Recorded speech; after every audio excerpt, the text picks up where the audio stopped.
I'll cut the scion, leaving only 2 buds, and next I'll seal it to make sure no water or air can get inside.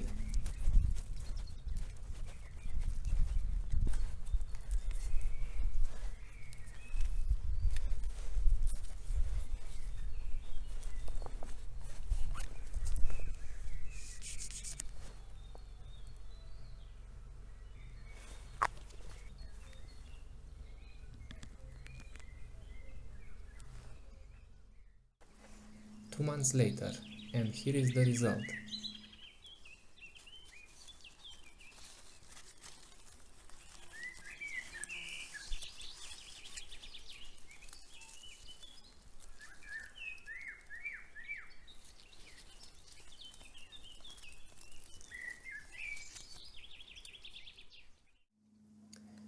Six more weeks have passed.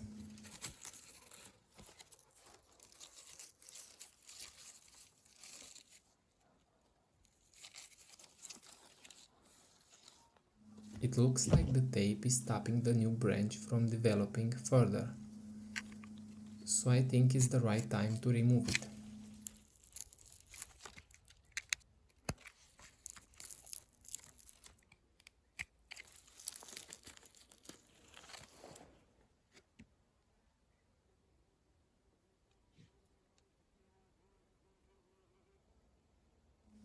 I have many more videos on the way, so if you are interested in this kind of content, you can subscribe to make sure you don't miss the next ones.